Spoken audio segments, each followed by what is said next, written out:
आज हम संक्षिप्त में डिस्कस करेंगे रेनल ट्यूबुलर एसिडोसिस के संदर्भ में। रेनल ट्यूबुलर एसिडोसिस नाम से ही पता चलता है कि ये मेटाबॉलिक एसिडोसिस हो रही है। और ये मेटाबॉलिक एसिडोसिस की वजह क्या है? वजह मतलब problem lies in renal tubule. तो रेनल ट्यूबुल को आप सब जानते ही है कि इसके भाग सब प्रोक्सिमल कन्वोल्यूटेड ट्यूबुल होती है, लूप ऑफ हेनली होती है, डिस्टल कन्वोल्यूटेड ट्यूबुल होती है, राइट। और उसके बाद कलेक्टिंग डक्ट होती है। तो इसका जो प्रॉब्लम हो सकती है वो यहाँ पर हो सकती है, यहाँ पर हो सकती है और कलेक्टिंग डक्ट पर भी हो सकती है, और तीनों जगह पर भी हो सकती है, या फिर दो जगह पर हो सकती है, ये दो जगह पर या दो जगह पर कहीं भी हो सकती है भाई प्रॉब्लम। क्योंकि इस सब का जो इस साइट है, इस सब H+ आयन को फेंकने का काम करता है। कहने का अर्थ जो शरीर में एसिडोसिस होती है, H+ आयन एक्यूमुलेट करता है, वो एक्सक्रेशन करने का काम करता है ये साइट सब। अब ये साइट सब में कुछ डिफेक्ट हो गई है कुछ वजह से, मान लीजिए पेशेंट की ग्लोमेरुलर नेफ्राइटिस हो गई हो, या फिर ट्यूबुलो इंटरस्टिशियल नेफ्राइटिस हो गई हो, या फिर NSAID से डायरेक्ट डैमेज कर रही हो, या कि आइफोस्फामाइड, लिथियम एमिनोग्लाइकोसाइड ये सब से डैमेज कर रही हो। तो कोई भी वजह हो तो तीनों भाग डैमेज कर रहा है तब भी एसिडोसिस हो सकता है, या कि एक ही भाग डैमेज कर रही है, डिस्फंक्शन है, तो तब भी एसिडोसिस हो सकता है, मेटाबॉलिक एसिडोसिस हो सकता है। और मेटाबॉलिक एसिडोसिस इसमें एनायन गैप नॉर्मल होती है, इसलिए बोलते हैं कि नॉर्मल एनायन गैप। और नॉर्मल एनायन गैप की कॉज क्या क्या होते हैं? एक तो RTA होती है, एक तो डायरिया होती है। तो डायरिया होगी तो जाहिर सी बात है पेशेंट आपको डायरिया कंप्लेन करेगी, और मेटाबॉलिक एसिडोसिस है, नॉर्मल एनायन गैप है, तो आप ज़्यादा सस्पेक्ट करेंगे कि इसकी रेनल ट्यूबुल की कहीं पर डिफेक्ट है, इसके कारण से इसकी शरीर एसिड एक्सक्रीट नहीं कर पा रही है।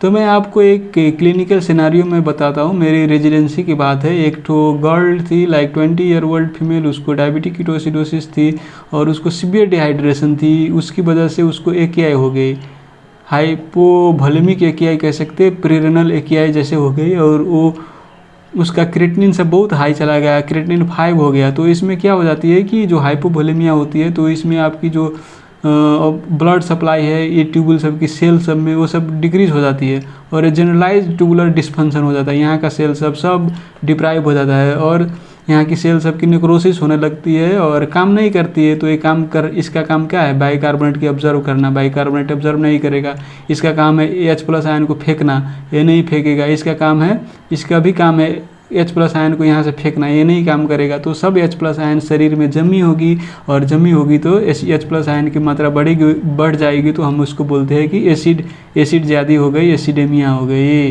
राइट। तो CKD जो पेशेंट होती है स्टेज 3, 4 या फिर acute kidney injury, acute kidney disease, उसमें जनरली ये तीनों जगह पर डिफेक्ट होती है। लेकिन आप कोई पेशेंट को आप देखे होंगे क्रिएटिनिन नॉर्मल है, यूरिया नॉर्मल है, राइट, तो पर भी उसको normal anion gap metabolic acidosis है, लेकिन उसकी डायरिया नहीं है। एक तो केस मैंने देखी थी, वो टेनोफिविर ले रही थी, टेनोफिविर HIV के लिए, और उसकी प्रोक्सिमल ट्यूबुल डिस्फंक्शन हो गई थी। पर प्रोक्सिमल ट्यूबुल की सब काम गड़बड़ हो गई, डिस्टर्ब हो गई थी कि जनरलाइज्ड प्रोक्सिमल ट्यूबुल बिगड़ जाता है क्या वो टेनोफिविर वजह से, या उसको हम फैनकोनी सिंड्रोम बोलते हैं, फैनकोनी सिंड्रोम। तो प्रोक्सिमल ट्यूबुल का काम क्या क्या होता है? प्रोक्सिमल ट्यूबुल आपको ग्लूकोज ऑब्जर्व करती, I think you are not seeing it, so let me slide it. So proximal tubule का काम क्या होता है कि ग्लूकोज एब्जॉर्प्शन करना, अमाइनो एसिड एब्जॉर्व करना, फॉस्फेट एब्जॉर्व करना, राइट, बाइकार्बोनेट एब्जॉर्व करना। तो ये सब पूरी ट्यूबुल जो है सो डिस्फंक्शन हो जाए PCT, तो ये सब एब्जॉर्व नहीं करेगी, और ये सब यूरिन में जाएगी, बाइकार्बोनेट जाएगी यूरिन में, अमाइनो एसिड जाएगी, फॉस्फेट जाएगी यूरिन में, राइट। तो ये हो गई कि जनरलाइज्ड ट्यूबुल डिस्फंक्शन हो गई प्रोक्सिमल ट्यूब कन्वोल्यूटेड ट्यूबुल की। और एक ठो होती है कि कुछ ड्रग आपकी बाइकार्बोनेट एब्जॉर्प्शन करने वाली जो चैनल होती है उसको बिगाड़ देती है, लेकिन दूसरे सब ठीक हो सकती है। अमाइनो एसिड एब्जॉर्ब होती है, फॉस्फेट एब्जॉर्ब होती है, लेकिन बाइकार्बोनेट एब्जॉर्ब नहीं होती है, बाइकार्बोनेट यूरिन में जाती है। तो चले अब देखें, अब फिर मुझे एक ट्यूबुल बनाने दो। यहाँ पर बहुत सारे ट्यूबुल मैं बनाऊँगा।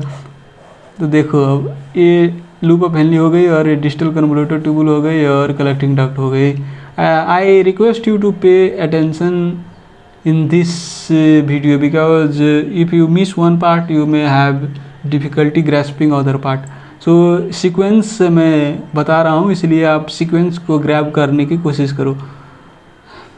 तो अब देखो भाई, अब यहाँ के पर बाइकार्बोनेट एब्जॉर्प्शन करने वाली मैं हिंदी में इसीलिए बता रहा हूँ कि आप सब ने रिक्वेस्ट की थी कि हिंदी में बताओ, तो इसलिए otherwise I feel more comfortable speaking in English.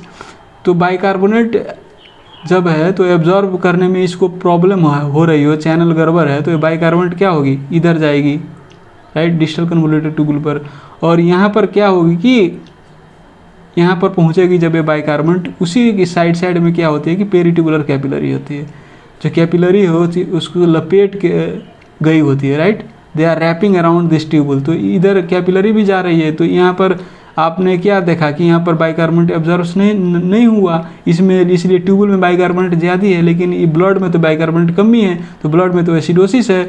तो यहाँ पर जब ब्लड पहुँचेगा तो डिस्टल ट्यूबुल को बोलेगा भाई इधर हमारी जो प्रोक्सिमल कन्वोल्यूटेड ट्यूबुल है वहाँ पर कुछ गड़बड़ हो गई है, वो बाइकार्बोनेट को जाने नहीं दे रहे, इसलिए बाइकार्बोनेट को हमारे भीतर नहीं जाने दे रही है, इसलिए हमारे शरीर में एसिड की मात्रा बढ़ गई है, H+ आयन बढ़ गई, इसलिए कुछ H+ आयन को आप बाहर जाने दो।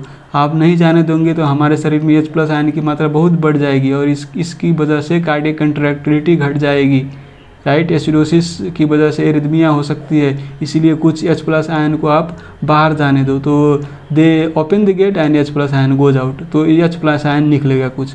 तो आप ऐसे पेशेंट में जो प्रोक्सिमल ट्यूबुल के कारण से हुई हो डिस्फंक्शन, उसमें आप देख सकते हैं कि यूरिन में आपकी H+ होती है, इसीलिए इसकी यूरिन आपकी एसिडिक मिलेगी, like urine pH less than 5.5 right, क्योंकि H+ यहाँ से लीक करेगी, यहाँ पर ज़्यादा एसिडोसिस हो जाएगी तो डिस्टल ट्यूबुल से कुछ निकलेगी और वो यूरिन में जाएगी। जबकि डिस्टल ट्यूबुल में जब ये प्रॉब्लम होगी, मान लीजिए ये प्रोक्सिमल हो गई राइट, लूप ऑफ हेनली हो गई और ये डिस्टल कन्वोल्यूटेड ट्यूबुल है, डिस्टल कन्वोल्यूटेड ट्यूबुल है और लूप ऑफ हेनली है।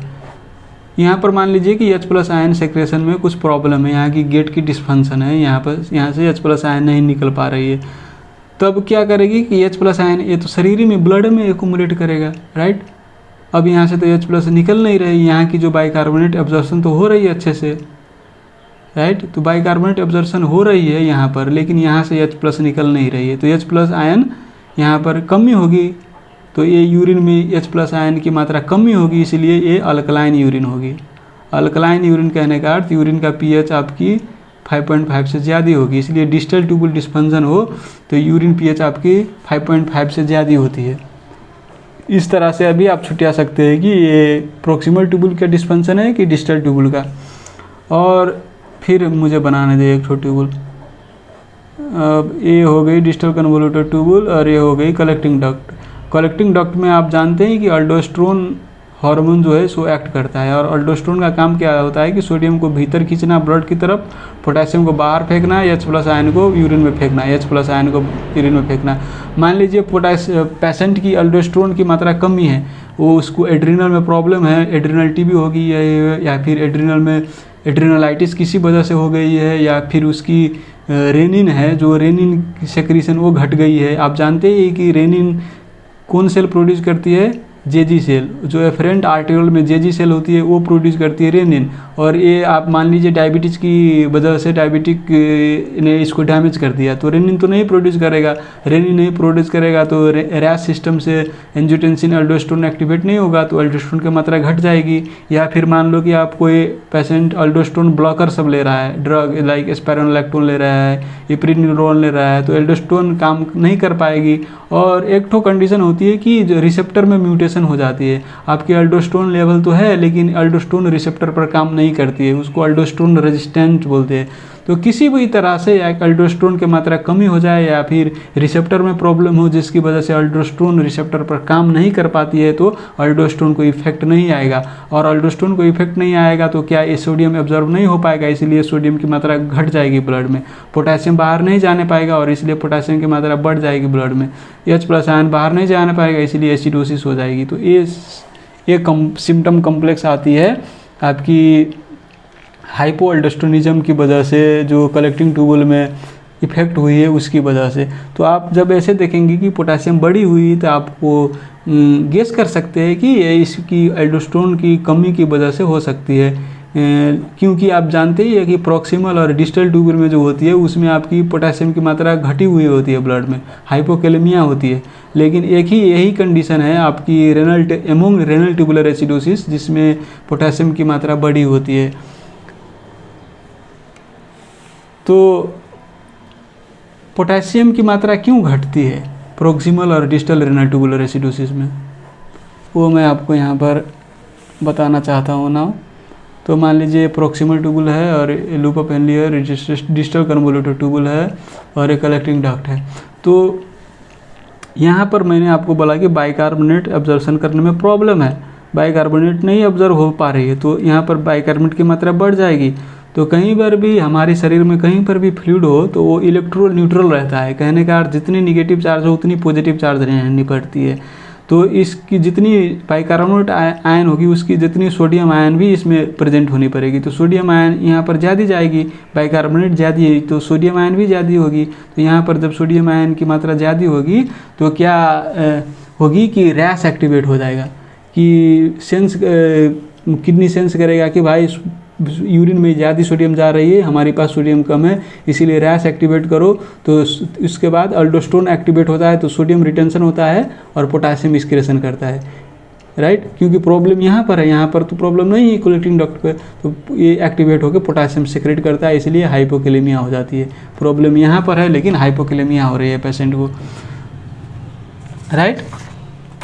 और दूसरी बात आप डिस्टल रेनल ट्यूबुलर एसिडोसिस को देखो। अब अभी प्रॉब्लम अब यहाँ पर ठीक है, प्रॉक्सिमल कन्वोल्यूटेड ट्यूबुल ठीक है, अभी प्रॉब्लम अभी डिस्टल कन्वोल्यूटेड ट्यूबुल है यहाँ पर है।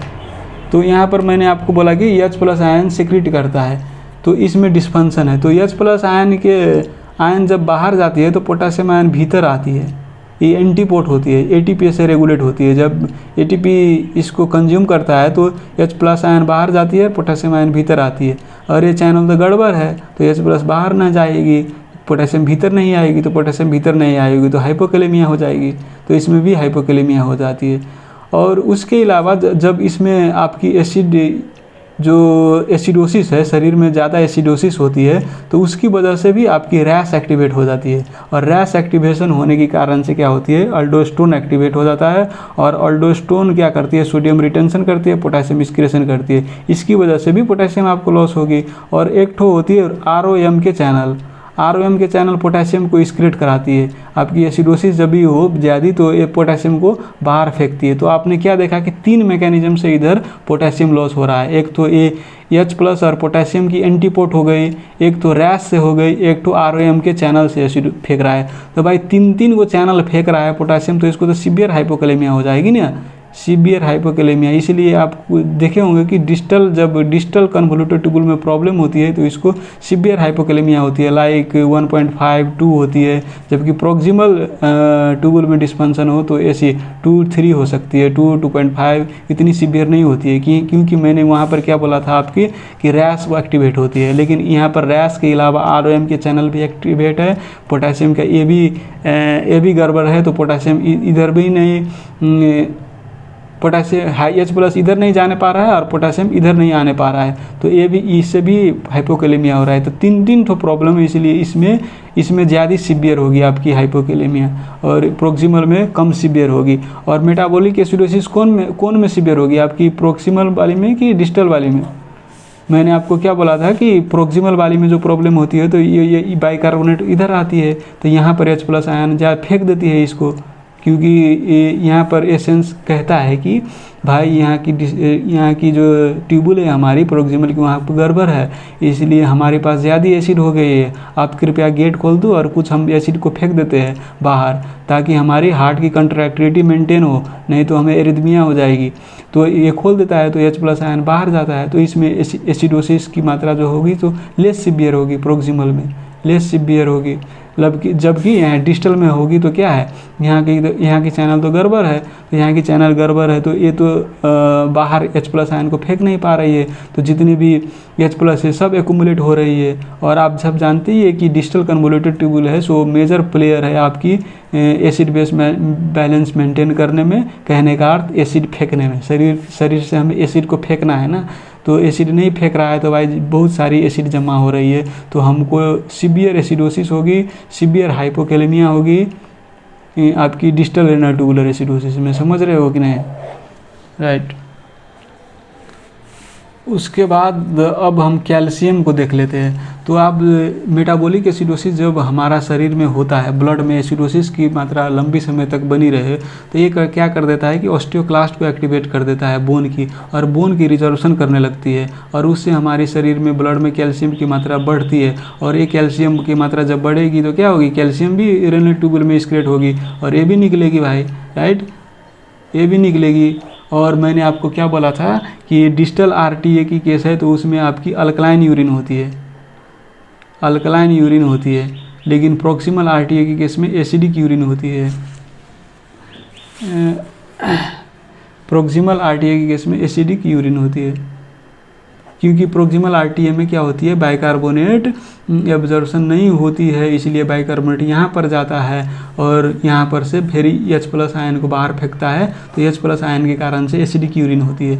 लेकिन इसमें क्या है कि ये तो जा ही नहीं रहा है, डिस्टल यहाँ पर प्रॉब्लम है, तो यहाँ पर अल्कलाइन यूरिन होता है। और आप सब जानते हैं कि कैल्शियम फॉस्फेट की स्टोन जो है सो आपकी अल्कलाइन इन्वायरमेंट में प्रेसिपिटेट हो जाती है, अल्कलाइन इन्वायरमेंट में प्रेसिपिटेट करती है, राइट, प्रेसिपिटेट करती है। इसलिए आपने डिस्टल आरटीए को केस के देखे होंगे कि नेफ्रोकैल्सिनोसिस हो गई हो, नेफ्रोकैल्सिनोसिस, या फिर स्टोन की है, रेनल कैलकुलस है, कैल्शियम का स्टोन बन जाता है अल्कलाइन यूरिन के इन्वायरमेंट में। तो मैंने आपको बता दी कि H+ की सिविरिटी, पोटेशियम की severity, potassium disturbance, calcium stone की प्रेसिपिटेट होने की अल्कलाइन इन्वायरमेंट में प्रेसिपिटेट हो जाती है, राइट। उसके बाद अब मैं आपको बताना चाहता हूँ कि ये आपकी जो प्रॉक्सिमल ट्यूबुल है, प्रॉक्सिमल ट्यूबुल, उसमें बाइकार्बोनेट एब्जॉर्प्शन करने वाली तो प्रॉब्लम होती है। तो ये क्यों प्रॉब्लम हो जाती है भाई? बाइकार्बोनेट ओनली प्रॉब्लम है और सब ठीक ठाक है, शरीर का सब अंग सब ठीक ठाक काम कर रहा है और ट्यूबुल काम कर रहा है, लेकिन यहाँ पर बाइकार्बोनेट क्यों एब्जॉर्प्शन नहीं कर रही है? तो ये तो एक तो जेनेटिक म्यूटेशन हो जाती है एब्जॉर्प्शन करने वाली, राइट। और दूसरी एक्वायर्ड कंडीशन होता है, जो हमारे ये प्रॉक्सिमल ट्यूबुल को जो यहाँ होता है ना एब्जॉर्प्शन करने वाली चैनल, इसमें आपको एमिनोग्लाइकोसाइड सब डैमेज कर देता है, आइफोस्फामाइड नाम की जो केमोथेरापी है वो सब डैमेज कर देता है, लिथियम डैमेज कर देती है, सार्कोइडोसिस, एमाइलोडोसिस में जो प्रोटीन है ये सब यहाँ पर डिपॉजिट हो जाए तो ये चैनल सबको डिस्टर्ब कर देती है, डैमेज कर देती है, राइट। या फिर ट्यूबुलो इंटरस्टिशियल नेफ्राइटिस हो, पेशेंट NSAID सब ले रहे हो तो ये सब भी डैमेज कर देता है यहाँ पर। और उसी तरह से आपकी जो डिस्टल कन्वोल्यूटेड ट्यूबुल है वो भी बहुत सारे ड्रग्स, टॉक्सिन सब डैमेज करती है। लाइक जो ये डिस्टल कन्वोल्यूटेड ट्यूबुल है ये SLE में आपकी जो इम्यून कम्प्लेक्स डिपोजिशन होती है वो सब डैमेज कर देती है। जोग्रन सिंड्रोम में वो एंटी-रो, एंटी-ला एंटीबॉडी ये सब डैमेज कर देती है, लिथियम डैमेज कर देती है, राइट। सो बहुत सारे जो टॉक्सिन्स है, ड्रग्स है, डिजीज है वो सब यहाँ पर डैमेज करती है डिस्टल रेनल ट्यूबुल सेल्स को, और ये एसिड एक्सक्रीट नहीं करने पाता है। इसी तरह से आपकी जो ये है आपकी कलेक्टिंग डक्ट की सेल वो भी डैमेज करती है, बहुत सारे डिजीज, ड्रग्स, टॉक्सिन सब डैमेज कर देती है। और वो भी आपकी अल्डोस्टेरोन को इफेक्ट उसमें नहीं होता है, तो वो भी हो सकता है, लेकिन अल्डोस्टेरोन की कमी हो तो भी हो सकता है। अल्डोस्टेरोन की मात्रा रेनिन की वजह से कमी हो, मैंने आपको पहले ही बता दिया कि रेनिन की वजह किस वजह से कमी हो सकती है। जेजी सेल मर गई हो तो रेनिन सेक्रेट नहीं होगा। अब जेजी सेल बहुत सारे वजह से मर सकती है, ड्रग्स, टॉक्सिन्स, डायबिटीज़, एमिलोडोसिस, सार्कोडोसिस ये सब वजह से मर सकती है। या फिर अल्डोस्टेरोन का रिसेप्टर जो हो उसमें म्यूटेशन हो गई हो तो अल्डोस्टेरोन रहेगा भी भाई। अल्डोस्टेरोन को आप सेरम में मेजर करोगे तो आपको नॉर्मल दिखेगा, लेकिन यहाँ पर काम नहीं कर रहा है क्योंकि इसकी रिसेप्टर म्यूटेशन हो जाएगी, तो उसमें वजह से काम नहीं कर सकती है। या फिर आप अल्डोस्टेरोन की ब्लॉकर वाला दवाई ले रहे हो, स्पाइरोनोलैक्टोन, तो अल्डोस्टेरोन की रिसेप्टर ही ब्लॉक कर देते हो तो कहाँ कैसे काम करेगा, राइट। एपिलिरिनोन, स्पाइरोनोलैक्टोन ये सब दवाई ले रहे हो तब भी नहीं काम करेगा, और उसकी वजह से भी आप हाइपोएल्डोस्टेरोनिज्म वाली फीचर देख सकते हो, और उसकी वजह से रेनल ट्यूबुलर एसिडोसिस हो सकती है। तो अब हम डिफ्रेंशिएट कैसे करें कि किस वजह से हुआ है, प्रॉक्सिमल के कारण से हुआ है कि डिस्टल के कारण से हुआ है कि ये हाइपोएल्डोस्टेरोनिज्म वाली से कारण से हुआ है। तो कि डायरिया से हुई हो मेटाबॉलिक एसिडोसिस।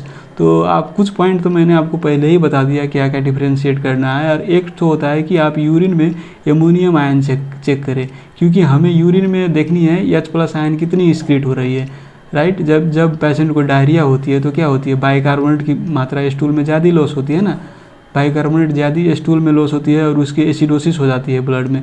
कहने का अर्थ H+ आयन ज़्यादा हो जाएगी, तो H+ आयन ज़्यादा होगी और पेशेंट की किडनी ट्यूबुल ठीक है तो H+ आयन तो किडनी ट्यूबुल से बाहर फेंकेगा ना भाई, क्योंकि उसकी शरीर में तो H+ आयन की मात्रा ज़्यादा है और किडनी का ट्यूबुल ठीक है तो किडनी ट्यूबुल से फेंकेगी उसको H+ आयन को, क्योंकि H+ आयन हमें नहीं चाहिए भाई। ज़्यादा कोई भी चीज़ खराबी करती है, तो H+ आयन को फेंकेगो तो यूरिन में आपकी H+ आयन ज़्यादा होगी। और H+ आयन को आप सिंगल नहीं मेजर कर सकते हो, इसकी अमोनिया के कंबाइन फॉर्म में मेजर करना पड़ता है, ये अमोनियम आयन। तो अमोनियम आयन जितनी होगी इसकी अर्थ यूरिन में उतनी एसिड आ रही हो, तो डायरिया में क्या होगी, आपकी यूरिन एमोनियम आयन बढ़ जाएगी। इसी तरह से प्रोक्सिमल RTA की केस में क्या होगी, प्रोक्सिमल RTA में मैंने क्या बोला कि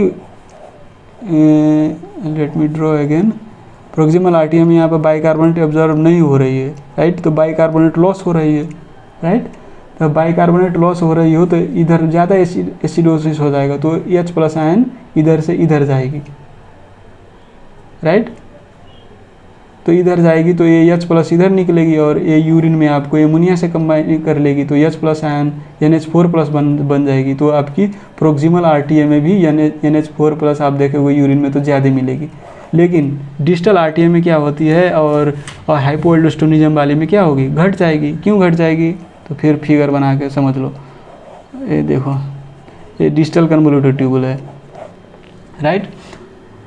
डिस्टल कन्वोल्यूटेड ट्यूबुल है। अब यहाँ पर जो है मान लीजिए यहाँ पर प्रॉब्लम है, क्या प्रॉब्लम है, एसिड सिक्रेशन करने वाली प्रॉब्लम है। तो एसिड तो बाहर तो नहीं निकलेगी, तो H+ इधर कम, यहाँ पर तो नहीं जाएगी ना H+, तो इसलिए H+ कहने का अर्थ NH4 भी कम होगा, NH4 भी कम होगा। और यहाँ कलेक्टिंग डक्ट वाली पर, एल्डोस्टेरोन वाली पर प्रॉब्लम है, एल्डोस्टेरोन का रिसेप्टर एक्ट नहीं कर पा रहा है, तो ये भी सोडियम को रिटेंशन कराने में, पोटेशियम एक्सक्रीशन कराने में H+ को फेंकने में सक्षम नहीं है, तो H+ भी कम हो जाएगी, तो NH4+ कम हो जाएगी, राइट।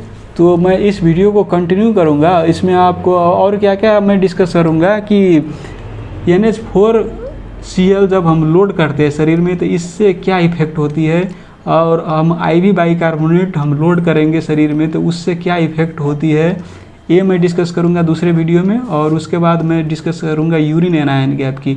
यूरिन एनायन गैप की कंसेप्ट क्यों आई थी कि हम NH4+ मैंने तो बोल दिया कि आप मेजर करके डिफ्रेंशिएट कर सकते हैं कि कौन है, लेकिन NH4 मेजर करके करेगा तो लैब की रिपोर्ट एक दिन में नहीं आएगी, 2-3 दिन लगती है।